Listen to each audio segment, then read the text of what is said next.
이제 우리가 항상 성경론 지금까지 배웠는데 성경이 어떤 책인가라는 것을 우리가 좀 살폈고 성경과 함께 이제 신조의 중요성까지 도 살폈습니다. 결국 이제 우리가 신론인데 이제부터는 신론은 두 가지 부분으로 나눠서 설명이 되죠. 하나님의 속성과 삼일체론, 그렇죠? 삼일체론. 하나님의 속성은 이제 라틴어로 우누스, 그래서 라틴어로 쓰면 우나 에센티아 이렇게 보는데 하나님의 속성은 하나입니다. 그리고 이제 그 속성이 독특하게 관계에 있어서 세 위격으로 아버지와 아들과 성령으로 계시는 형태가 있고, 그래서 하나님에 대해서 표현할 때는 항상 본질에 대한 표현과 성경 안에 하나님에 대한 표현은 본질에 대한 표현과 관계에 대한 표현이 있다. 이게 이제 어스틴이 한 말인데 중요한 말이죠. 하나님의 말씀이 신구약 성경 안에는 하나님에 대하여 본질에 대한 표현과 관계에 대한 표현이 있지만 우연적인 표현은 없습니다. 우연적인 표현이 없기 때문에 혹시 오해해서 우연적으로 보시는 분들은 이단이 됩니다. 예를 들어 여호와 증인처럼 아들 하나님은 시작이 있다. 그래서 발생의 개념은 피조물한 뜻이다. 이런 식으로 말하게 되면 우연적인 표현을 해석한 건데 그건 이단입니다. 하나님에 대해서는 어시 정리자가 있어요. 본질에 대한 표현과 관계에 대한 표현밖에 없고, 그런 발생이라는 표현은 본질의 차이에 대한 표현이 아니라 관계에 대한 표현입니다. 항상 아버지시고 영원히 항상 아들이신데 아버지와 아들이 있기 때문에 아버지는 나셨고 아들은 태어나셨다는 관계의 의미에서 그런 성경의 표현이 있는 거지, 그 표현은 우연적인 건 아닙니다. 중요하죠. 그래서 성경에는 하나님에 대해서 우연적이란 말은 없다. 중요합니다. 이 말은. 이렇게 우연적으로 해석하면 이단이 됩니다. 하나님에 대한 표현은 항상 본질에 대한 표현과 관계에 대한 표현밖에 없습니다. 성경 안에는. 이제 우리가 정리했을 때 그래서 신론으로 들어가면은 속성과 삼일체 이 두 가지. 이것은 본질에 대한 표현이고요. 이것은 관계에 대한 표현이. 이 두 가지만 살피면 개혁지 신학의 신론의 그 분야는 크게 이 두 가지를 살피면 끝나요. 더 이상은 없어요. 하나님에 대한, 그러니까 신론에 대한 표현할 때는 교리적으로 두 가지를 배우면 다 배운 겁니다. 그때 이제 우리가 왜 성경론을 지금까지 배웠을 때 성경의 축자 영감설. 자, 보세요. 성경의 축자 영감설. 자, 성경의 축자 영감설이 뭡니까? 축자 영감설. 이게 뭔 말이에요, 이게? 무슨 말이니? 말해. 축자 영감설이요. 그 하나님, 하나님께서 말씀하신 것들을 다 저희가 기록하는 사람이 적어서 받아서 적었다. 자, 좋습니다. 또 다른 분 설명해 줄 수 있으세요? 축자 영감설. 하나님께서 성경을 기록하실 때 글자 하나하나에 당신이 성경으로 통제하시고 감독하셨다. 네, 아주 거의 한 90% 넘게 점수가 좋은 표현이세요. 좋은 표현입니다. 축자 영감은 버벌 인스피레이션이라는 뜻인데, 버벌 인스피레이션이라는 뜻인데, 이건 뭐냐면 한자 한자를 다 하나님의 성령께서 간섭하셔서 정리가 됐다. 이 축자 영감입니다. 이 축자 영감이 상당히 중요한 이유는 우리가 축자 영감 교리를 버리게 되면 삼일체 교리도 버려야 되기 때문에 중요합니다. 그 다시 설명하면 성경의 한자 한자가 하나님이 다 쓰셨어요. 이제 이건 우리가 교리고, 우리 교리 정도 아니라 우리가 신앙으로 고백하고 믿고 또 가야 되고, 딴 교리는 이단 교리입니다. 그렇기 때문에 삼일체로는 가능합니다. 왜냐하면 한 본문도 성령께서 요드나 뭐 이런 거, 뭐 라멕 뭐 이런 거, 맨, 눈, 알파, 감마 이런 것이 뭐 아가페 이렇게 될 때 한 본문도 성령께서 간섭하지 않는 본문이 없는 형태로 믿음으로 여기로부터 추출된 게 삼일체론입니다. 즉 신구약 성경에 하나님 말씀이 아니라는 말을 하는 순간 이단입니다. 왜? 삼일체론이 다 무너져 버려요. 삼일체론이라는 교리가 이렇게 추출이라 할까? 정립이라 할까? 그 배경이 성경에서, 그러니까 성경에서 나온 거거든요. 성경에서 없는데 삼일체론이라는 말이 교부시대에 정리된 게 아닙니다. 그런 신학의 삼일체, 신학의 정립을 하는 어떤 원리가 될까? 프린시피움은 바로 성경입니다. 삼일체는, 그러니까 하나님의 속성에 대한 교리와 삼일체 교리는 아주 이거는 그냥 99.9% 아니에요. 그냥 아예 100% 성경으로 나온 거예요. 성경으로. 그러니까 성경이 하나님 말씀이 아니라고 말하는 순간 삼위일체로 같이 버리는 형태인 거예요. 그러니까 성경이 하나님 말씀이 아니라는 건 말이 안 돼요. 우리가 맨날 신앙 고백으로 아버지와 아들과 성령을 믿습니다. 고백을 하면서 성경은 하나님 말씀이 아니라 그러면 그 고백에 대한 그 교리는 어디서 나온 거야? 인간이 만든 건가? 이렇게 되잖아요. 아니에요. 하나님 말씀으로서만 교부들이 구조적으로 정리를 했을 때 삼위일체론이 나오게 돼 있어요. 삼위일체론은 철저하게 성경적입니다. 그래서 삼위일체는 성경의 구조이기 때문에 성경을 읽을 때는 삼위일체가 모든 본문에 나타나지 않아도 성경의 구조이기 때문에 이렇게 하나님께서 성삼위일체 하나님께서 이렇게 창조하시고 구속하시고 교회를 이끄는 형태가 레이지파의 제사가 예표로 했을 때 그리스도가 오신 형태 다 삼위일체 교리 안에서 다 자리매김이 돼요. 굉장히 중요한 거예요. 삼위일체가 정리가 안 되면 그런 뭐 예정론이 언약론이 정리가 다 안 돼요. 그러니까 잘못 정리가 돼요. 그만큼 이렇게 어거스틴 이전의 신학이라 할 수 있는 교부들의 신학이 굉장히 중요한 겁니다. 정통신학의 토대고 거기로부터 모든 개혁신학이 나왔기 때문에 개혁신학 17세기까지 정리된 개혁지 신학은 전적으로 삼위일체 신학이에요.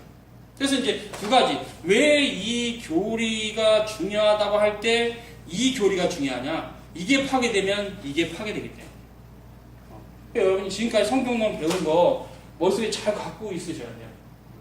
이거를 잃어버리면 성경의 신구약 실체 통일성의 교리라든가 정황무한 하나님의 말씀이라는 교리라든가 축자 영감설의 교리를 하나라도 버리는 순간 삼위일체도 여러분의 논리성 안에 다 버리는 모순을 일으키는 거짓 신앙이 됩니다.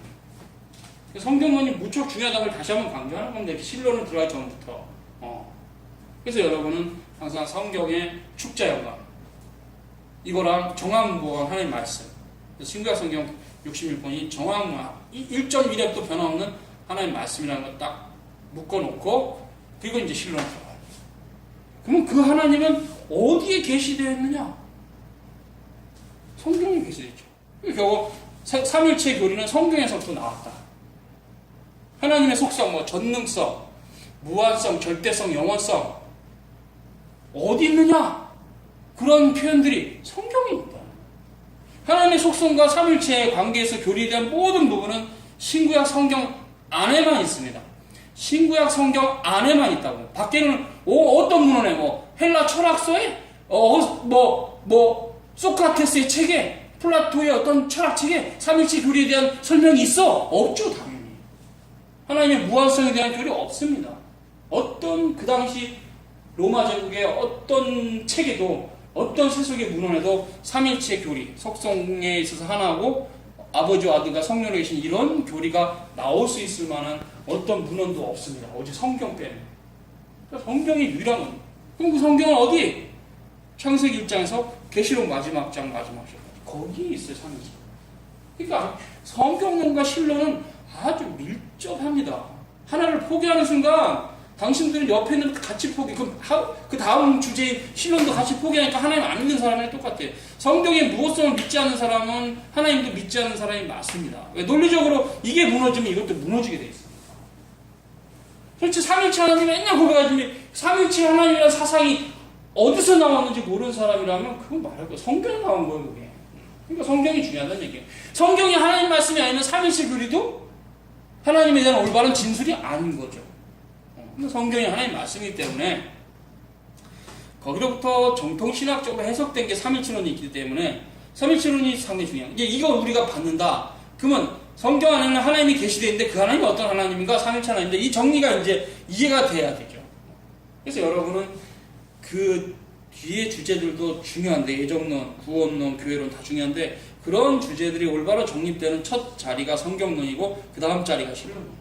그래서 성경론과 신론이 딱 잡히면 그 이후 교리는 좀 쉽게 얘기해서 훌훌 빠한다고 할까요? 그러니까 쭉 그냥 연결이 쫙쫙 이렇게 쫙 어떤 뭐 나오듯이 누에서 쭉 이렇게 실타래가 쭉 나와서 실이 되고 비단이 되듯이 성경론과 신론으로부터 모든 정통 교리는 다 나와요. 근데 이 기반이 굉장히 중요해요. 여러분 이 기반이 꼭 다 잡혀져야 됩니다.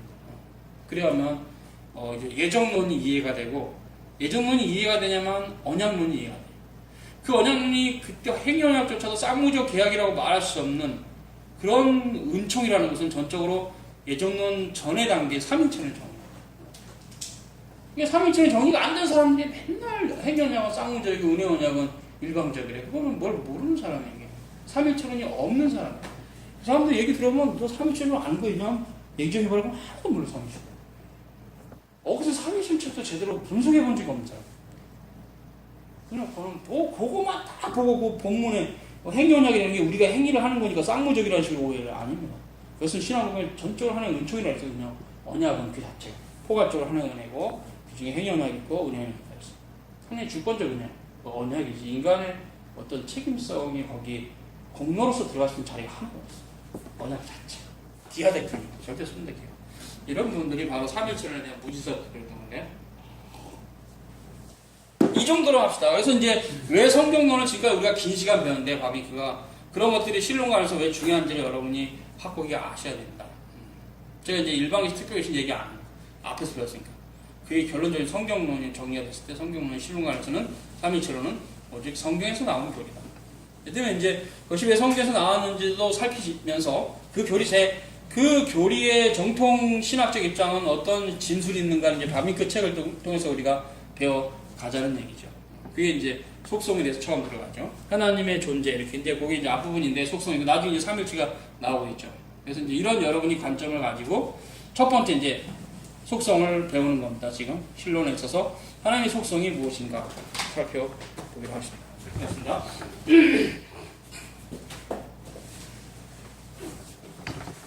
봅시다. 지금까지 우리는 하나님께서 은혜로 우리에게 베푸신 계시의 본질을 논했습니다.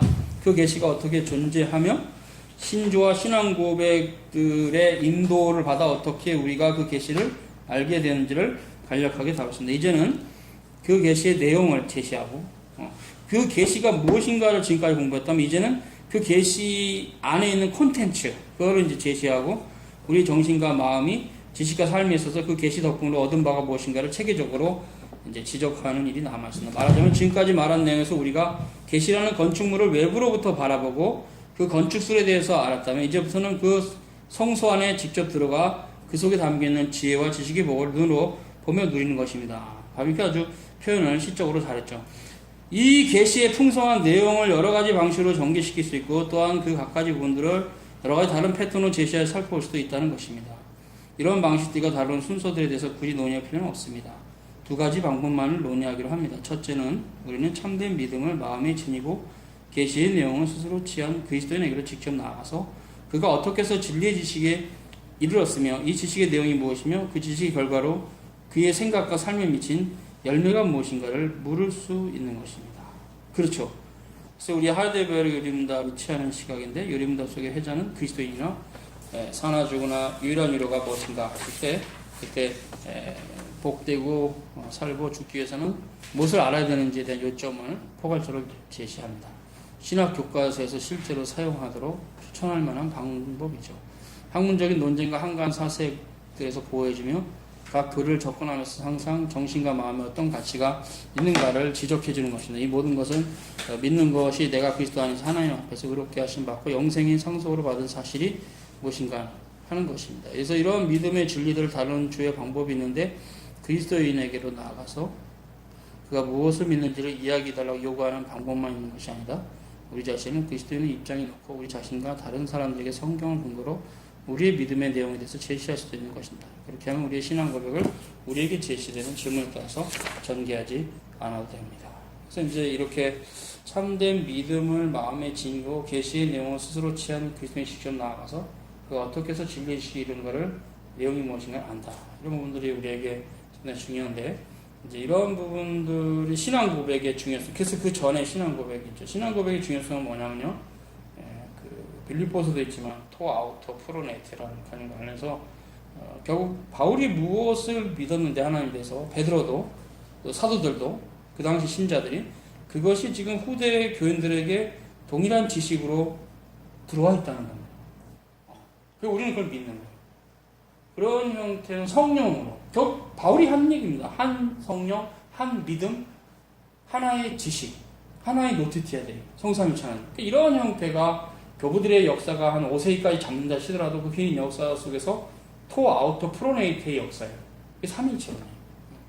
여러분 보세요. 3.17이라는 교리 때문에 500년이라고. 2000년의 역사에서 500년의 역사가 흘러갔어요. 마지막 정리하신 분이 어거스틴인데 그런 신학적 입장들이 다르지 않고 동일한 그 궤도를 따라 정리됐다는 것이 굉장히 놀라운 하나님의 은총이고 그래서 교회사는 성경 해석사입니다. 교회사는 성경 해석사. 어떻게 성경의 해석이 잘못되거나 세속주의화 돼서 교회가 망가졌는지 혹은 다시 성경을 회복했는지 이런 역사들을 올바른 관점으로 보는 게 교회사예요.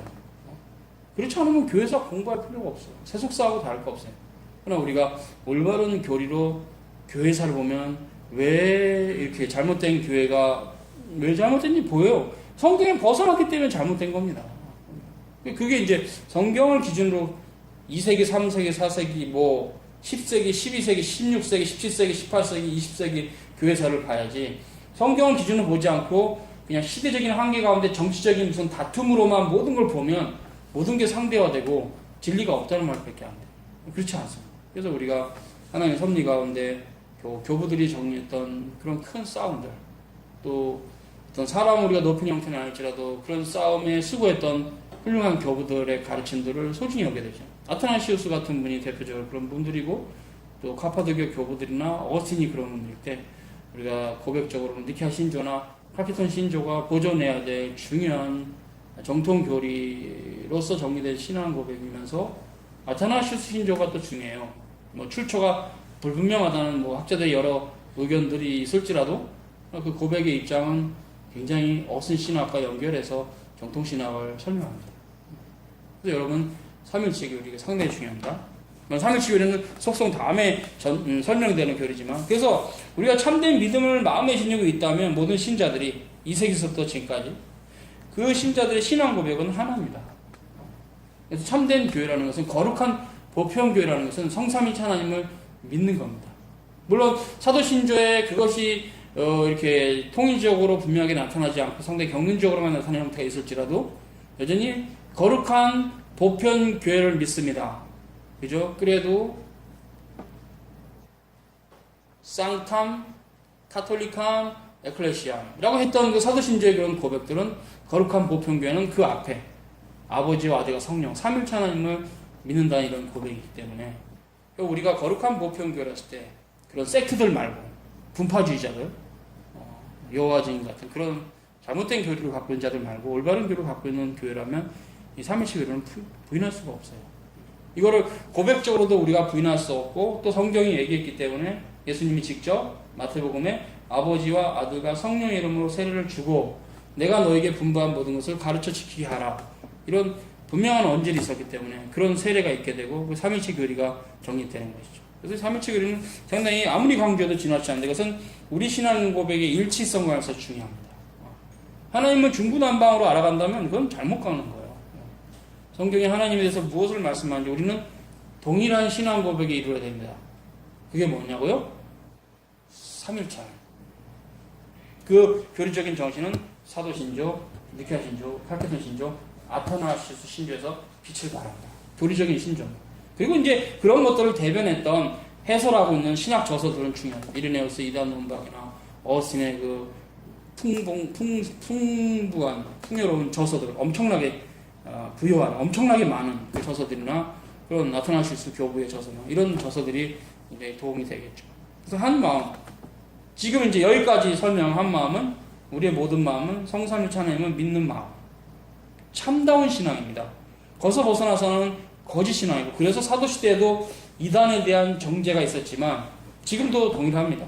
교부시대도 있었고 지금도 삼일체론을 거부하는 자는 이단입니다. 이단이라는 건 그가 구원을 받을지 확정 못하고 거의 구원이 없다고 봐야 돼요. 삼일체를 거부하고. 그래서 우리가 섬기는 하나님은 성삼일체 하나님 믿음으로만 알 수 있죠. 그리고 그것을 알 수 있는 지식의 원천은 성경입니다. 그렇죠? 두 번째, 우리 자신이 믿음의 내용을 적극적으로 제시하는데 그런 형태는 우리가 진리의 지식에 이르된 순서를 그대로 따른 것을 관심 가지고 오히려 믿음의 진리들 그 자체가 객관적으로 제시된 순서를 추적할 때 그 진리들을 지배하는 원리가 무엇인가 추적하는데 개혁지 신앙고백이 이 순서를 따르고 있어요. 중요하죠. 그래서 이 개혁지 신앙고백에서 벨지 신앙고백이라든가 웨슨 신앙 고백은 이런 순서를 따르고 있습니다. 신앙 고백에서도 그리스도인이 화자입니다. 그러나 그는 자기에게 질문이 던지기 기다리지 않고 스스로 자신의 믿음의 내용을 설명합니다. 그렇죠? 신앙 고백이 있는 신자라는 건 뭐냐면 자기의 믿음의 내용을 설명할 수 있는 신자예요. 신앙 고백이 없는 신자는 무슨 신자냐면요. 그냥 우와 알랄라 실랄랄라 그런 신자입니다. 넌 도대체 네가 믿는 하나님은 어떤 하나님이니? 성삼위일체 하나님, 그래 성부 성자 성령으로 세례받았지? 그 하나님이 설명할 수 있어? 아니? 뭐요? 그 신앙 고백이 없는 신자지. 그런 신앙은 불건전한 신앙입니다. 결국 자기가 자신이 믿는 신앙의 컨텐츠를 설명할 수 있어야 돼요. 그것이 실은 참다운 의미의 전도예요. 그냥 교회로 사람을 끌고 오는 게 전도가 아니라 내가 믿는 신앙을 설명을 잘해줘서 그가 공감하고 와야 되죠, 교회로. 그러니까 결국 신앙 고백이 없는 신자라는 것은 그런 형태의 전도는 못하겠죠. 교회가 좋은 곳이니까 와봐 이런 식이겠죠. 하나님 말씀 안에 또한 그의 성령을 통해서 하나님께서 교회에게 말씀하신 바를 마음으로 믿고 입으로 고백하는 입으로. 이 입으로 고백하는 것이 그냥 또 흔히들 찬송이란 말도 맞는 말이지만 전도도 찬송입니다. 하나님을 전도하는 게 찬송이에요. 즉 내가 믿는 신앙 고백을 잘 설명할 수 있는 거 그거 찬송입니다. 하나님 앞에서. 하나님 찬송하는 사람입니다. 그 사람. 이웃에게. 포스터로 예수 믿은 부자들인데 그래서 잘 믿고 사회적으로 성공해봐. 우리 교회 와봐. 부자 만들지. 있다고 헛된 교리를 가르치면 하나님을 애먹이는 사람이겠죠. 여러분의 입에 고백이 찬송이 돼야 돼요. 세속주의가 입에서 나오면 안 되고 예수님을 빙자해서 뭐 기도를 하는데 도깨비 방망이처럼 이 땅에서 잘 먹고 잘 살겠다는 식으로 막 입에서 나오면 그거 속물이죠. 기독교라는 허울을 뒤집어 쓴 속물이죠. 그거 완전히 양의 탈을 쓰는 일이 맞습니다. 이게 심각해져. 교회에 가르치는 교사가 그렇게 하면 안 되겠죠. 이 두 가지 방법은 서로 정반대 입장에 서 있는 것이 아닙니다. 오히려 둘은 상호 보완 관계에서 둘 다 큰 가치가 있습니다. 우리가 요리문답과 더불어 신앙 고백을 또한 신앙 고백과 더불어 요리문답을 소유하고 있다는 것은 중요합니다. 그래서 개혁교회와 개혁직 기독교 학교에서는 소중한 특권인데 이 두 가지 함께 제시하는 것은 객관적이며 주관적이고 신론적이며 인간론적이다. 이 둘은 이렇게 서로 어우러져 머리와 마음이 있다. 계시의 내용을 제시하는 이 두 가지 방법이 서로 반대되는 것이 아니라 보완하는 것이다. 유리문답에서는 물론 신앙 고백에서도 화자가 그리스도인이라는 사실에 충분히 입히는다. 유리문답에서나 신앙 고백에서나 그리스도는 홀로 있지 않고 그의 모든 형제 자매들과 함께 있다. 그들 속에 교회가 신자들의 몸이 자신을 표현한 것이다. 우리 모두가 마음으로 믿고 입으로 고백한다. 이것이 신앙 고백의 초대에 나타난 말들이 또한 계속하며 그 끝이면 하나님에 관한 교리고 영원한 권에 관한 교리다. 즉 하나님에 관한 교리와 영원한 권에 관한 교리는 서로 전혀 독자적인 교리가 아니라 불가분리적으로 연결된 교리다. 하나님에 관한 교리는 동시에 영원한 구원이라는 것. 즉 하나님을 아는 것이 구원이에요. 영생은 곧 유일하신 참 하나님과 그의 보내신 자 예수 그리스도를 아는 것이다. 기노스코. 그게 영생입니다. 이게 결국 무슨 말이에요? 하나님을 아는 것이 구원이에요. 그래서 하나님에 관한 교리와 영원한 구원에 관한 교리는 서로 전혀 관계없는 독자적인 교리가 아니라 오히려 불가분리의 관계로 서로 엮어져 있다. 하나님에 관한 교리는 동시에 영원한 구원에 관한 교리이며 후자의 교리에 전자의 교리가 포함되어 있는 것이다. 아들이신 예수 그리스도를 아는 것이 영생이다. 요한복음 10장 3절 인용하고 있죠. 하나님 지식은 우리가 일상생활이나 학교로부터 얻는 지식과 정도가 다른 것이 아니라 종류가 다르다. 중요하죠. 종류가 다르다. 정도가 다르다면 뭐 지식이 뭐 양이 많거나 심오하거나 이런 게 이제 정도인데 종류가 아니에요. 종류는 그런 게 아니에요. 심오하고 뭐 좀 덜 심오하고는 상관없어요. 본질이 같아야 돼요. 본질이. 그죠? 그러니까 뭐 신학을 공부하신 분은 아무래도 좀 더 심오하겠죠. 신학을 공부하지 못하고 학문이 없는 분은 좀 덜 하겠죠. 그래도 본질이 같아요. 성삼위일체 하나님을 믿고 따르고 그분의 말씀을 따라가는 이런 신앙의 본질이 같아요. 에센스가. 그래서 이것은 정도의 차이가 아니에요. 신앙의 지식이 많거나 적거나 문제가 아니라 종류가 다른 것이다. 종류가 특별한 지식이다. 이게 특별 계신 거죠. 그래서 이것은 결국 원래의 원리와 대상과 효과가 다른 모든 지식과 전혀 다르다. 이 지식은 머리의 지식인 동시에 마음의 지식이다. 전인의 지식이란 말이 맞아요. 오히려 이 지식은 우리를 더 유식하게 만들어준 것이 아니라 우리를 더 지혜롭게, 더 낫게, 더 복되게 만든다. 그래서 뭐 현학적으로 뭐 예를 들면 뭐 이렇게 막 모르는 막 학자들 축축 막 얘기하는 게 이게 이 지식을 아는 게 아니에요.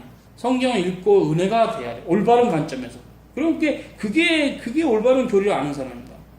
개혁자들 이름 몇 사람 더 하는 게 중요한 게 아니라 성경을 읽을 때마다 감동이 있고 정말 애통이 나오고 이게 성경을 제대로 올바른 교리를 가지고 지멋대로 해석한다는 게 아니고 그래서 결국 이것은 유식하게 만들어주는 것이 아니라 지혜롭게 더 복되게 더 낫게 미래에도 지금 이 땅에서도 우리를 복되게 만들어주며 영원한 생명을 주는 것이다. 그래서 이제 믿음이 지식이라는 이런 놀라운 교리들이 바울의 로마서에 있을지라도 이런 것들이 이제 발견이 못한 상태 한국교회는 계속 긴 시간이 흘러왔기 때문에 아무도 믿음의 기초가 말씀이라는 걸 생각하는 사람들이 없어요. 그런 가르침 받아본 적도 별로 없고 믿음의 기초는 말씀입니다. 그 의미는 참된 믿음은 참된 지식이 기초하죠. 성삼일체 하나님 믿는 거 굉장히 중요합니다. 그렇게 성삼일체 하나님에 대한 지식 성경이 말하는 것만큼 우리가 최대한 많이 할수록 복된 겁니다. 그렇기 때문에 여러분은 하나님을 아는 게 뭐냐? 믿음으로만 하나님을 알기 때문에 믿음과 지식은 같은 거다. 믿음이 지식이고 지식이 믿음. 그러니까 지식으로, 즉 하나님 아는 지식입니다. 노티티아 데이로 피스티스가 그죠? 풍성해지고 또 피스티스가 있어야만 성령으로 중생을 해야만 그 바로 노티티아 데이가 풍성해집니다. 같이 가는 겁니다. 믿음과 지식은. 근데 이런 형태는 바울이 얘기한 대로 그냥 단지 뭐 몇몇 학자들의 이름 많이 하고 있는 그렇게 유식하게 만들어주는 현학적으로 유식하게 만들어주는 지식이 아니라 우리의 삶을 하나님과 더더욱 친밀하게 이끌어주는 더 지혜롭게 더 베터 낫게 베터 영어로 베터 더 낫게 더 복되게 블레스드 더 복되게 만들 그래서 우리로 영원한 생명을 주는 것이죠. 그래서 이런 것이 이제 전인적인 지식이다 이렇게 되는데 그래서 결국 아들을 믿는 자에게 영생이 있고 요한복음 3장 16절 그죠? 아들을 거기는 한번 볼까요? 요한복음 3장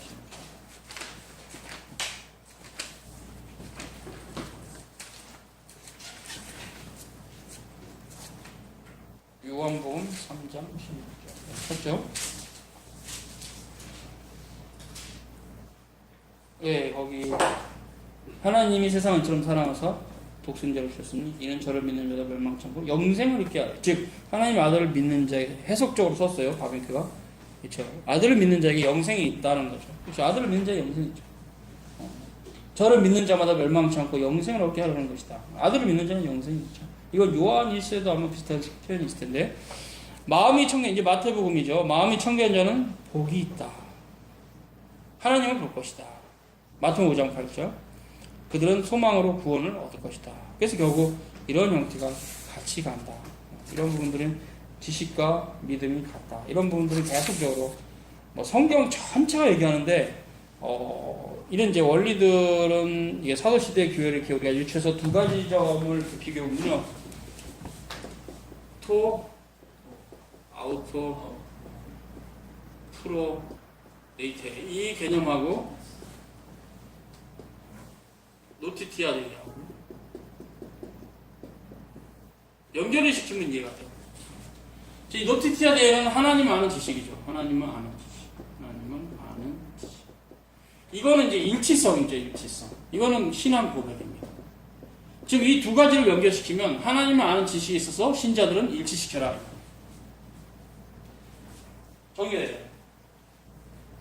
하나님을 중구난방으로 알면 안 된다. 이게 사도 바울이 빌립보서에서 강력하게 주장하는 겁니다. 너희 안에 이 마음을 가져라. 그 그리스도 예수의 마음이니. 마음을 같이하여 뜻을 하나로 모아서 이 토아우토 프로입니다. 신앙 고백의 일치를 말합니다. 그게 하나님 아는 지식이죠. 이게 일치성이 돼야 됩니다.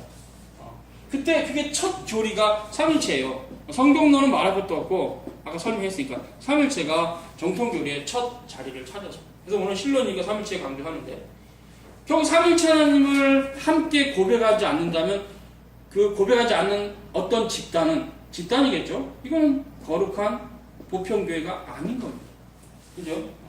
그러다 보니까 이제 개혁자들은 이런 고백을 하기만 하면 일단 받는 겁니다. 로마 가톨릭이나 이런 그 당시에 특히 그래서 받은 거긴 하지만 중요한 거는 이제 후대의 이런 형태를 살펴봤을 때는 가톨릭 같은 경우는 이걸 받으면서도 알파가 항상 있어요. 알파가 결국 교회의 전통 이게 이제 알파가 돼요. 성경과 관계없는 성경에 전혀 관계하지 않는 시대적으로 언제든지 변할 수 있는 가변적인 상황 속에서 만들어진 교리를 성경과 함께 받는 거예요. 성경은 삼일체는 성경에서 나온 거 맞아요. 얘네도 인정해요. 가톨릭. 근데 플러스 알파 요게 이제 쥐약입니다. 이게 쥐약.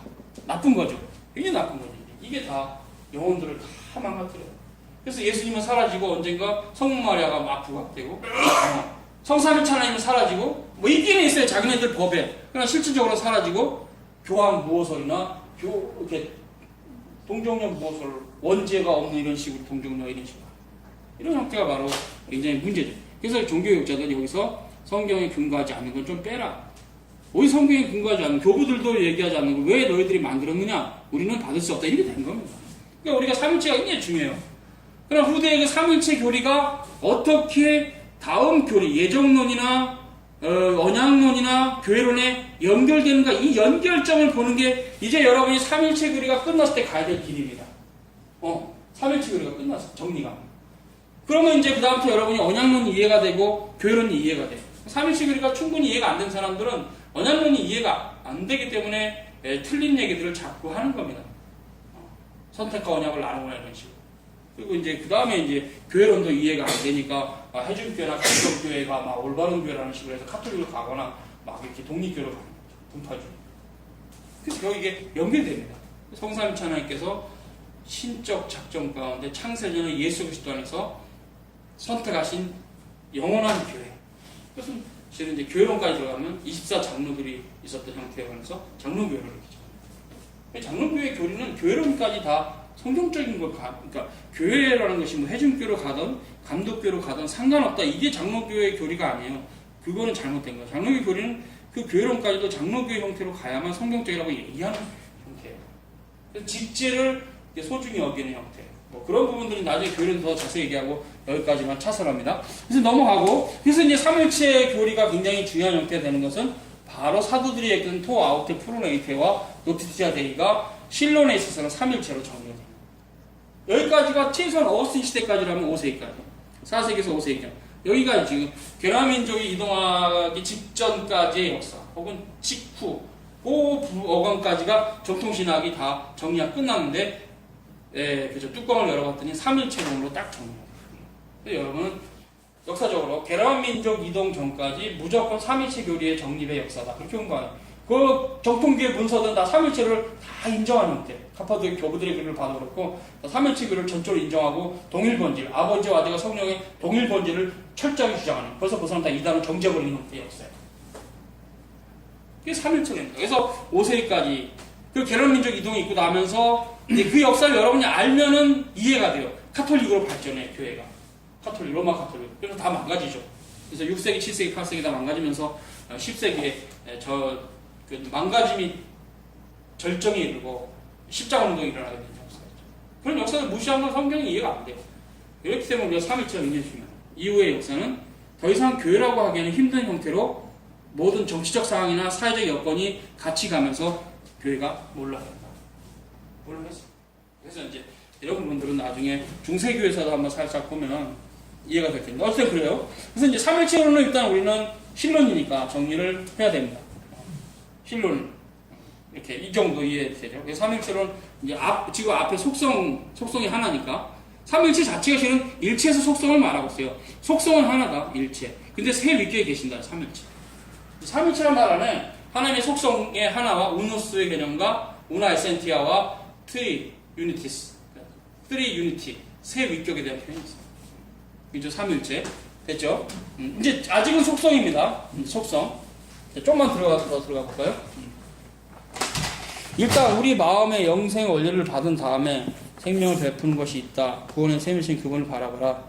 또 뭐 쭉 얘기들은 뭐 좀 은혜스러운 얘기를 하니까 넘어갑시다. 쭉 읽고 갑니다. 중간에 우리의 구원을 대술적이 여길 수가 없나니 이 구원은 하나님께 영광되는 수단이다. 이 구원은 하나님께 영광되는 수단. 이걸 좀 보시고 하나님 아는 지식이 우리에게 생명을 주지만 우리에게 주어진 그 생명이 다시 우리를 하나님 아는 지식의 되돌릴까 알게 하는 것이다. 우리는 우리의 모든 복지와 우리 모든 영광 하나님만 찾는다. 이게 중요하죠. 그러니까 우리 예배의 대상이 되시며 우리 노래의 주제가 되시며 우리 삶의 힘이 되는 것이다. 마무리 하나님께서 나오고 하나님 말하면 하나님께. 바빙크가 이 본문에서 얘기하고 싶은 건 뭐냐면 하나님의 존재는 교리보다는 성경 본문에 풍성하다. 그 얘기를 하고 싶은 거예요. 우리가 일단 교리는 배워야 되지만 교리로 멈추면 안 돼요. 실은 교리는 하나님의 말씀에 대한 가장 외연을 이렇게 카테고리 치는 흔히 잘못 해석하지 못하게 막아주는 방책에 불과하지 풍성한 하나님에 대한 존재에 대한 그 기록은 성경 안에 있습니다. 그 성삼일체 하나님께서 이스라엘을 어떻게 이끄셨고 불기둥과 구름기둥으로 어떻게 이끄셨고 가나안에 들이셨고 나이당국 이후에 이스라엘 멸망 가운데서 하나님이 그 인자를 잊지 않았던 그 놀라운 하나님으로 신구약 성경에 계시되어 있습니다. 이제 그 하나님께서 아들을 보내셨는데 구속자로 오신 그리스도가 어떤 구속을 행하셔서 우리의 구주가 되셨고 성령께서 오심으로 새 언약의 교회가 세워진 이런 경륜의 흐름 가운데서도 성삼일체 하나님의 놀라운 역사가 더 풍성하게 볼 수 있어요. 이게 성경을 안 들어갈 수가 없다는 얘기죠.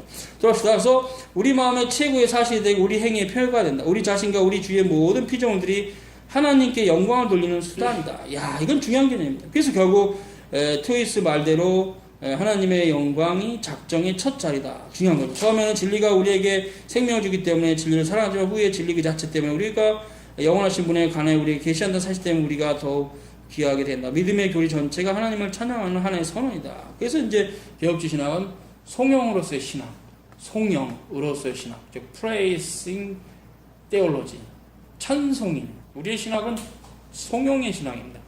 하나님을 찬송해야 돼요. 그러면서 자유주의 신학은 거짓 신학이죠. 하나님 찬송하는 게 아니라 하나님 존재 자체를 없애버리니까.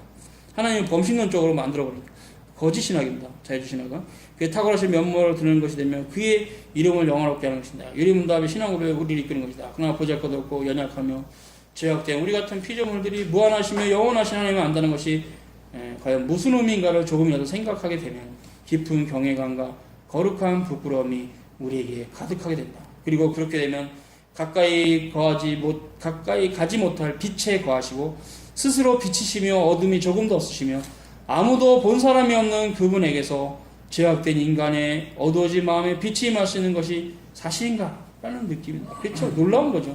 이 질문에 대해서 부정적으로 대답한 사람들이 과거에 많았고 지금도 많다. 밤끝 시대는 더더욱 그렇죠. 하나님을 알 수 있다는 것을 이렇게 부인하는 태도는 두 가지 매우 다른 정신 자세에서 온다. 오늘날의 이런 회의주의, 이건 회의주의죠. 이런 회의주의적인 정서는 합리주의로부터 온 건데 과학적인 논리의 결과이기도 하죠. 실험과 증명. 즉 내가 막 실험하면 불꽃이 튀어. 그러므로 이거 내가 이론을 세워가지고 실험했더니 불꽃이 나왔어. 맞다. 이런 식이에요. 이건 자연과학의 이론을 세우거나 이론의 가설의 확립에서 필요한 것인데 그것은 보이는 물질에 대한 것이 영원한 하나님을 실험과 증명으로 알 수 있다면 그분은 하나님일 수가 없어요. 하나님은 믿음으로만 알 수 있게 돼 있어요. 인간의 자연과학의 방법으로 하나님을 알 수가 없어요.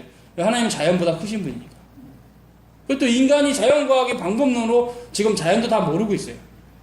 힉스 입자는 신의 입자라고 그래갖고 이게 뭐야 이거 이런 식으로 이게 무슨 입자야 이런 식으로. 그래서 결국 인간이 오히려 자연을 파고들수록 자연도 모르는 비참한 존재라는 것을 발견하는 시대에 살고 있는데 어찌 그 자연을 만드신 하나님을 과학의 논리에 가둬가지고 과학으로 하나님을 있다 없다 얘기를 할 수 있습니다.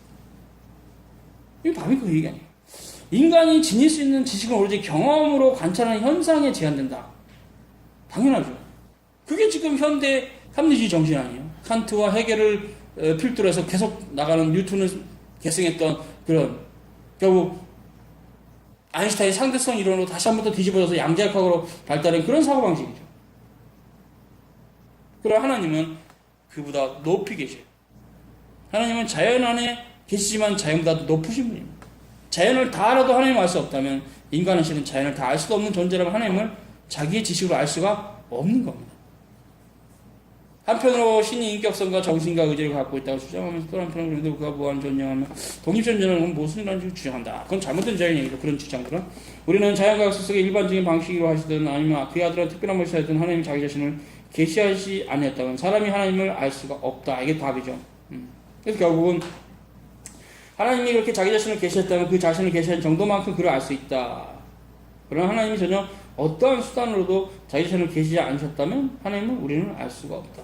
그거 맞아요. 그래서 결국 이제 이런 분간에서 바비크의 얘기는 실은 바울의 얘기를 푼 것인데 바울의 로마서 1장에 그 18절에서 나가는 그 부분이죠. 일반은총의 한계. 하나님을 알되 하나님으로 영화롭게도 하고 영화롭게도 하지 않고 감사치도 않는다. 바울의 얘기죠. 그게 뭡니까? 일반은총의 한계. 하나님을 안다. 그게 뭡니까? 하나님의 존재는 부인할 수 없더라. 일반은총으로. 근데 그분이 어떤 분인지 구체적으로 알아서 감사와 찬송을 드릴 수는 없다는 거예요. 일반은총으로. 일반 계시로는. 결국은 자연과학은 일반 계시의 최고 형태입니다. 현대시대. 그렇죠? 그렇게 작은 입자 가속기를 통해서 볼 수 있는 자연과학의 경이로운 것에 우리는 박수 칠 수 있습니다. 그들은 하나님을 성삼일체 하나님을 알 수 없고 예수 그리스도의 구속의 도리를 알 수가 없어요. 네. 이건 특별 계시로서만 알 수 있습니다. 믿음으로 알 수 있습니다. 근데 함부로 지금 오만하게 온 세상 어떻습니까? 신이 어둡느냐 이러잖아요. 웃기고 있네. 네가 진짜 우리 식으로 얘기하죠. 네가 어두워가지고 네가 후인데 쓰면 네가 띨띨하고 하나님 모르는 거지. 어리석은 자는 그 마음의 얘기를 하나님 없다고. 네가 띨띨한 거지 하나님이 안 계신다. 자기 띨띨함을 몇 가지 과학적인 지식을 알고 있다고 신을 다 알았다고 생각하지 마라. 우리 하나님은 우리 힘으로 알 수가 없어. 그래서 은총의 개념. 하나님 안다는 건 전적으로 하나님 은총 100%. 인간의 의지는 NO. 인간의 의지 100. 넌센스. 새빨간 거짓말. 거짓교리. 전적으로 하나님의 주권적 은혜로서만 하나님 아셨어. 감사하고 하나 눈물 나고 너무 이게 신의 계시는 믿음으로 왔습니다. 근데 하나님께 주셔야 돼요. 성령으로 우리 가운데 오셔서 성령께서 우리에게 우리의 지성을 열어주시고 중생한 이성을 통해서 하나님을 찾아가게 해주셔야 돼요. 이게 어떻게 인간이 스스로 하나님을 찾을 수 있습니까? 자연과학이 아무리 발전이 있어도 그것을 성삼위체 하나님을 발견할 수는 없어요. 그래서 우리가 절대로 자유주의학자 교리 따라가면 안 됩니다. 그들이 거짓된 교리가 약간의 얄팍한 합리성을 가지고 하나님 없다고 개짓거리하고 자빠졌는데 진짜 죽일 놈들이에요. 안 됩니다. 하나님은 존재하시고 그러면 우리에게 날마다 찾아오시고 이 말씀을 볼 때마다 뭉클뭉클하게 주님께서 우리에게 말씀하시는데 이제 교인들이 자유주의학자들의 영향으로 신이 없다 하니까 성경을 성경이 신의 계시가 아니라 그러니까 이게 인간이 쓴 거지 이래가지고 성경을 지금 안 읽잖아요. 인간이 쓴 거 맞습니다. 그러면 신의 아들이라는 예수님은 인간이 낳으신 분 아닌가요? 마리아가 낳았잖아요. 그죠? 원죄가 있는 마리아가 원죄가 없는 완전한 예수님을 낳게 하셨다면 원죄가 있는 사도들이 무효한 성경을 쓸 수 있는 겁니다. 누가 하신 겁니까? 성령께서 하신 겁니다. 하나님이 재창조하신 겁니다. 그래서 예수님 자신이 하나님이시지만 이 땅에 오신 재창조된 즉 첫 번째 아담에게 속하지 않은 이제 우리가 최종적으로 닮아가야 될 그 새로운 형태의 인간이신 첫 받아들인 거죠. 이제 우리는 바울의 말대로 누구든지 그리스도 예수 안에 있으면 새로운 피조물이라 이전 것은 지나갔으니 보라 새 것이 되었다. 우리는 새 피조물입니다. 그럼 뭐가 바뀌었어요? 믿음으로 우리의 마음이 바뀌었어요. 예수 믿기 전에는 하나님이 어딨어? 내가 교과서에서 배웠는데 우리 선생님인데 하나님 없다 그랬어. 이러다가 성령이 임하시고 주님을 깨달으면 아멘 하고 하나님 존재를 믿습니다. 이게 새로운 피조물 하는 게 뭐예요? 그래서 누구든지 그리스도 안에 있으면 다 새로운 피조물입니다. 이전 것은 지나갔으니까 보라 새 것이 되었으니까 더 이상 옛사람을 따라가지 마십시오. 세상의 초등학문을 따라가지 마시란 말입니다. 자연과학에 너무 좋아하지 마세요. 거기 진리가 없으니까. 거기는 이론과 가설이 있어요. 실험과 증명을 통해서 이 땅에서 보이는 현상은 설명해 주지만 성삼위체 하나님을 설명하지 못하니까. 바울의 말을 한 걸음도 현대 자연과학도 현대 철학도 넘어가지 못합니다. 왜 그런데 이렇게 세상의 초등학문은 되게들 좋아하시면서 하나님의 존재는 되게들 안 믿고 계십니까? 정말 바울의 그 로마서는 그러면서 굉장히 은혜가 돼요. 로마서 1장은 제가 늘 볼 때마다 은혜가 되는데 뭐라 써요? 여기 18절부터 하나님의 진노가 불의로 진리를 막는 사람에게 모든 경건하지 않는 자들에게 하늘로부터 확 쏟아부어졌다. 근데 그게 뭐냐? 그 하나님이 인간에게 내리신 재앙이 뭐냐? 그것은 하나님을 알되 하나님으로 영화롭게도 안 하고 감사치도 않고 그 생각이 허망해져서 미련한 마음으로 어두워진 상태다. 그래서 스스로 지혜 있다고 생각하나 그 당시 철학자들 우준하게 되어 썩어지지 않는 하나님의 영광을 썩어질 사람과 금수와 버러지 형상의 우상으로 바꾸었다. 바울의 얘기예요. 그러니까 그 다음에 뭐가 나타났어요? 인간들이 쪼잔하게 찌질하게 하나님께서 저희를 그 마음의 정욕대로 더러움에 내어버려 두사 저희 몸을 서로 욕되게 했으니 이는 저희가 하나님의 진리를 거짓 것으로 바꾸면서 뭐라 했어요? 동성연애를 얘기합니다. 26절. 이를 인하여 하나님께서 저희를 부끄러운 욕심에 내어버렸으니 곧 저희 여인들도 순리대로 자연의 원리대로 쓰지 않고 영리로 쓰며 이와 같이 남자들도 똑같아서 그쵸 여인 쓰기를 버리고 서로 향하여 음욕이 불이득하는 남자가 남자로 더불어 부끄러운 일을 행한다. 이게 하나님을 잃어버린 인간들의 군상입니다. 근데 이걸 합법화한다는 게 말이 되겠어요? 국가가. 또한 저희가 마음에 하나님 두기를 싫어하며 이게 이제 두 번째 돌판에 파괴됩니다. 두 번째 돌판에 파괴된 상태를 바울이 26절서부터 얘기하는 거고 첫 번째 돌판이 파괴된 재앙을 18절에서 25절까지 얘기합니다. 십계명의 두 돌판이 아담 이후 다 파괴됐어요. 인간들. 그리스도의 보혈의 공로 외에는 주님을 알 수가 없습니다. 예수 그리스도를 믿음으로만 성삼위일체 하나님을 알 수가 있습니다. 그래서 이제 두 번째 돌판이 파괴된 인간들이 어떻게 산다고요? 불의, 추악, 탐욕, 악의, 시기, 살인, 분쟁, 사기, 악독이 가득한 자요, 수근수근하는 자요, 비방하는 자요, 하나님을 미워하는 자요, 능욕하는 자요, 교만한 자요, 자랑하는 자요, 악을 도모하는 자요, 부모를 거역하는 자요, 우매한 자요, 배악하는 자요, 무정한 자요, 무자비한 자. 저희가 이 같은 일을 행하는 자는 십계명의 사형에 해당한다고 하나님께서 율법에 정하시 말고도 자기들도 행할 뿐 아니라 또한 그 일을 행하는 자를 옳다 하느니라. 야, 돈을 벌기 위해서 남을 총부살해도 해야 돼. 괜찮아 그런 거 돈 벌기 위해서 이런 식으로 한다는 것은 바로 32절에 그렇게 행하면 하나님이 사형에 해당한다고 말했는데 자기들만 행할 뿐 아니라 또한 그 일을 행한다를 옳다고 한다는 것은 이게 율법의 두 번째 돌판을 잃어버린 인간들의 본성. 그러니까 술 그냥 쪄들어져도 돼. 교인 너 집사야? 김 집사 술 잘 먹어도 돼. 괜찮아. 이런 식으로 해갖고 기독교인도 막 유혹하죠. 선하게 살고 싶은데 선하게 살 필요 없어. 악하게 살아도 돼. 이런 식으로. 너 왜 특별하게 예수 믿냐 이런 식으로. 이게 바로 이 32절의 죄악을 범하는 인류에 대해서 바울이 한목에 그냥 까버린 겁니다. 그리스 문명을 로마 문명을 한목에 까버린 거예요. 너희들이 하나님이 없다. 이거예요 지금. 그러니까 그렇게 높은 지혜를 말하는 그리스인들이 철학자들이 결국 그 동네에 가보면 아데미 신전이 있고 그러니까 바울이 불이 나가지고 그 아테네 전도할 때 다 얘기하죠. 바울의 복음 안에서 고대 헬라 철학이 다 뻑이 됐습니다. 완전 자근자근 박살났어요. 그러니까 여러분 복음이 얼마나 소중한지를 이렇게 깊이가 있는 건지 알아야 돼요. 우리가 지금 복음 모르는 거지. 한국교 교인들이 거의 복음을 모르지. 복음 알아갈수록 세상의 학문의 한계점들이 다 보여요. 제한성들이. 바울의 가르침 안에서 고대 철학이 다 깨졌다는 것은 근대의 철학도 다 깨진 겁니다. 왜냐하면 근대 철학, 데카르트 학문이나 칸트 학문이 다 고대 철학으로부터 나온 고대 철학의 아들들이거든요. 아버지는 목을 쳐버렸는데 아들도 다 친 겁니다. 복음은 세상을 이깁니다. 여러분이 복음을 잘 몰라서 세상의 학문에 자꾸 마음이 가지. 과학, 정말 과학이 하나님 없대. 자꾸 끌려. 이러면 안 됩니다. 여러분이 오히려 과학처럼 이뤄가면서 그 한계를 넘어가고 하나님의 복음으로 돌아와야 돼요. 복음만이 우리 살립니다. 주님이 우리 위해서 십자가를 지셨어요. 그분의 그 사랑은 그게 논리로만 답이 되는 게 아니고 하나님의 은총이기 때문에. 하나님의 전적인 은총이에요. 그래서 우리는 믿음으로 가는 거죠. 말씀 따라.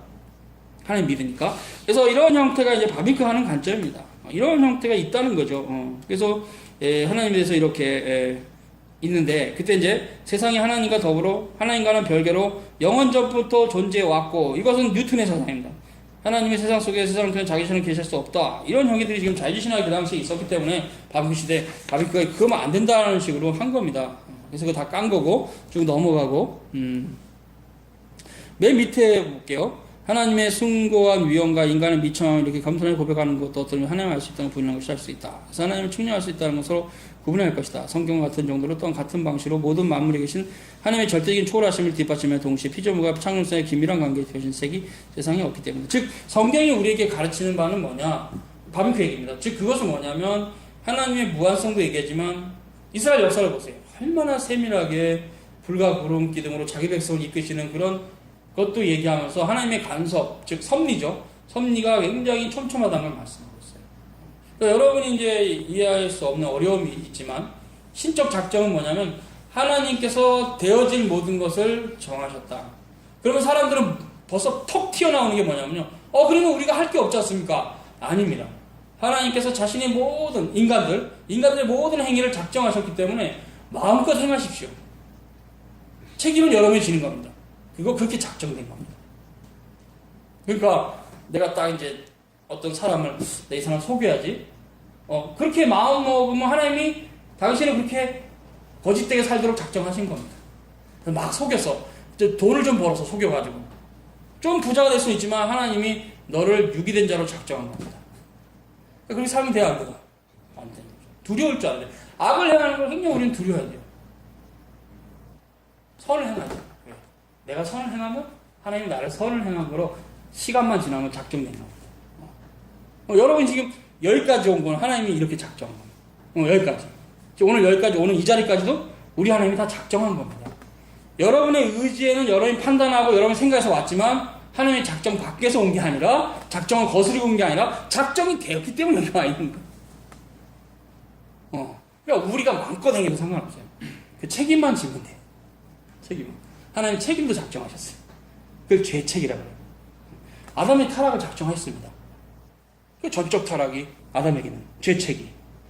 그래서 하나님 신적 작정은 인간의 의지를 넘어가는 문제이기 때문에 하나님 다 하셨다면 내가 할 게 없네. 그렇게 생각하면 너 그렇게 살라고 작정하신 놈이야. 열심히 살아. 말씀대로. 열심히 말씀대로 살아야 된다고. 힘을 써서. 이게 안 무슨 일이 아니에요. 개혁신앙입니다. 그래서 개혁신학은 바울이나 그저 칼빈의 가르침처럼 자기 삶의 현장에서 일용할 양식을 얻기 위해서 피나는 싸움을 싸우고 남는 시간을 주 앞에 다 쏟아붓고 하나님 알아가는 거예요. 두 가지예요. 일용할 양식 얻는 것과 하나님 알아가는 거예요. 이 두 가지에 다른 것들은 그것을 이루기 위한 수단을 불러요.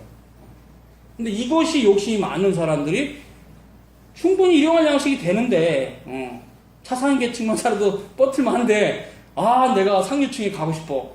주일 제끼고 뭐 하나님 헌금도 한 푼도 안 내고 돈만 막 모아서 간다. 멸망입니다. 그렇게 작정한 그 사람. 그러니까 여러분이 어떤 사형수가 어떻게 살다 죽었다 그러면 하나님 그 사람 그렇게 작정한 겁니다. 하나님이 몰랐는데 걔가 그렇게 된 게 아니라 하나님이 돌보시지 않아 그렇게 된 게 아니고 다 작정. 만물의 모든 것이 하나님께서 우리 머리털의 숫자도 다 알고 계십니다. 숫자를 세십니다. 그래서 우리가 작정교리는 인간의 의지를 넘어가는 문제로 인간의 자유의지가 없는 게 아니라 웰슨 신앙고백은 오히려 세운다. 그랬어요. 웰슨 신앙고백은 오히려 인간의 자유의지를 막는, 하나님의 예정은 인간의 자유의지를 침해하는 게 아니라 오히려 인간의 자유의지를 세운다. 네가 네 멋대로 살고 책임은 네가 지도록 하나님 작정하십니다. 그래서 인간입니다. 걔가 사람을 물면 살인죄가 아니지만 죽음은 인간이 사람을 찔러 죽이면 살인죄가 됩니다. 결국 개의 행위와 인간의 행위가 다른 거예요. 인간의 행위는 하나님께서 하나님의 형상으로 책임까지 부여하셨어요. 그래서 법을 어긴 겁니다. 걔가 사람을 죽인 것은 범법이 아닌데 사람이 총이건 칼이건 의지를 가지고 빵 죽여버리면 이거는 범법이에요. 걔는 감옥에 안 보내지만 사람은 감옥에. 그런 사회 이런 모습, 모형인데 이게 영원한 하나님 나라의 실체 관련해서는 율법을 어긴 것이 범법이라는 걸 보여주는 겁니다. 그렇기 때문에 감옥은 지옥을 예표하는 것이죠. 죄를 지면 감옥 가는 것은 범법자는 지옥 간다는 거죠. 그러니까 우리가 중생한 신자들이 우리가 그렇다고 죄를 안 진다는 건 아닙니다. 예수님처럼 완벽하게 살지를 못해. 근데 끝없이 그 주님께 나아가는 그런 형태의 은총 가운데 하나님의 형상을 닮아가는 그런 역사 가운데 은총이 있고 그것이 하나님의 지식 가운데 풍성해지는 삶 자체가 구원으로 가는 거예요. 그러니까 결국 우리가 거룩해졌다 해도 우리가 거룩하기 때문에 구원받는 게 아니에요. 믿음으로 구원받는 거예요. 그리고 하나님의 은혜고 그 믿음 자체는 은혜니까. 그러니까 여기서 이제 행위가 자랑이 될 수가 없어요. 응? 내가 정말 일평생 주님의 복음에서 수고했다. 그것이 목사가 될 수도 있고 장로가 될 수도 있고 집사 될 수도 있다. 누가 봐도 존경을 받았다. 쳐도 그렇게 살았기 때문에 구원받은 게 아니야. 그렇게 살 수 있게 해주신 하나님의 참 은총이 있어서 나는 겁니다. 눈물 나요. 주님 감사합니다. 그거 뭘 하나님 앞에 자랑할 겁니까? 주의를 철저히 지키고 11조 칼같이 냈기 때문에 자랑할 겁니까? 아닙니다. 그건 당연히 내야 될 거지만 자랑할 게 없어요. 당연히 내야 되면 주의를 당연히 지켜야 되지만 너무 감사합니다. 주여, 주님 나를 부르셨군요. 오늘도 내가 주의를 지키게 됐습니다. 너무 감사합니다. 일용할 양식도 없고 주의도 지키고 우와 감사합니다. 너무나 감사한 겁니다. 우리가 지금 주의를 지켜간다는 게 얼마나 큰 은총인지 몰라요. 세상에서는 직업이 두 가지잖아요. 주의를 어기면서 주의를 지켜서 평일만 이걸 두 가지 다 하면 돈이 두 배로 벌리겠죠. 그러니까 이거 한 가지를 포기하고 평일만 돈을 벌면서 살아가기 때문에 재정의 어떤 그 규모는 반쪽짜리지만 주의를 지킬 수 있는 이 신앙이 얼마나 감사하죠. 그렇기 때문에 우리가 이런 관련해서 봤을 때는 다 감사로 우리의 행위가 주의를 지키는 것도 쉬운 문제가 아니잖아요. 솔직히 쉬운 문제 아니에요. 그래도 그걸 철저히 지켜라는 것 자체가 감사로 돌아가지 자기 자랑으로는 돌아가지 않아요. 그래서 여러분이 선하게 살아도 선하게 살았기 때문에 구원받는 게 아니라 예수 그리스도를 믿었기 때문에 구원받는 거예요. 그럼 뭐하러 선하게 살아요? 그건 주님, 그렇게 말하는 사람이 주님의 말씀을 모르는 사람이에요. 주님의 말씀을 알아가면은 선하게 사는 것 자체가 얼마나 영광된 기쁨인지 몰라요. 죄를 지으면 너무 싫어요. 이게 그리스도인의 모습이고, 거짓된 신자는 하나님하고 줄다리기 합니다. 이렇게 시소처럼. 하나님 다 했다고 그럼 나는 아무것도 할 게 없네. 하나님 안 했어 그럼 내가 할까? 이런 식으로 막 하나님하고 막 이렇게 시소 게임하고 있어요. 거짓 신앙. 참된 신앙은 하나님 우리가 높은 분인지 믿기 때문에 말씀 따라 순종하는 거죠. 첫째는 말씀 알아야 되고, 둘째는 그 말씀을 순종해야 돼요. 그래서 제가 다시 얘기해요. 믿음은 참지식인가? 참 믿음은 참지식이 기초한다면 행함은 순종에 기초한다. 믿음은 지식이고 행함은 순종이다. 이게 같이 가는 거예요. 바울은 실은 로마서에서 그 얘기를 다 했는데 이상한 목회자들이 자꾸 로마서는 뭐 믿음장이라고 그래갖고 행함이 없다 그러는데 아닙니다. 12장서부터 16장을 쭉 보세요. 행함이 있지. 물론 야고보가 그걸 더 구체적으로 표현했지만 로마서 안에서도 1장서부터 11장은 교리서라면 12장서부터 16장은 그저 치리서예요. 너가 어떻게 살아라. 적정과 절대 원리를 따라서 위정자로서 기도하고 이웃을 위해서 사랑 베푸고 믿는 자를 위해서 더 이렇게 해라. 베풀어라. 이런 식으로 쭉 가면서 15장까지 얘기하잖아요.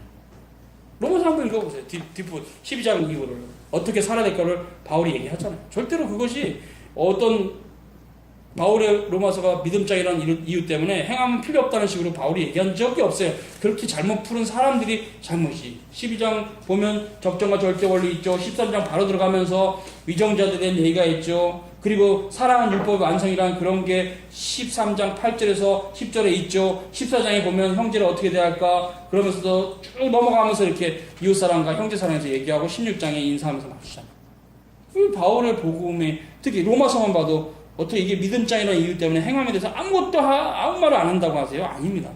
그래서 이게 믿음은 지식이고 바울의 얘기입니다. 로마서가 이걸 얘기했어요. 믿음은 지식이고 행함은 순종이다.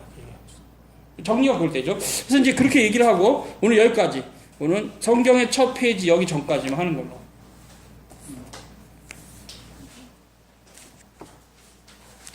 기도하겠습니다. 거룩한 주님 감사합니다. 오늘 또 우리가 하나님의 존재에 대해 살폈습니다. 하나님의 실존하시는 그 은총에 대해 살폈습니다. 참으로 우리가 세상으로부터 잘못 배운 초등학문을 인해서 하나님의 존재를 거부하거나 그 실존을 믿지 않는 어리석은 신앙에 빠지지 말게 하시고 여호와의 율법을 믿음으로 성삼위일체 하나님께서 태초에 하늘과 땅을 창조하셨고 그 성삼위일체 하나님께서 구주 예수 그리스도 안에서 우리에게 계시되신 그 믿음의 참된 도리를 알고 주님께서 자신의 피로 사신 교회를 통해서 성도들을 불러주시고 하나님 나라의 풍성한 은혜를 주신 줄 믿습니다. 이 말씀 저도 사모하는 성도들로 자라갈 수 있도록 축복해 주시옵소서. 예수 이름으로 기도 올려옵나이다. 아멘. 네. 감사합니다. 감사합니다.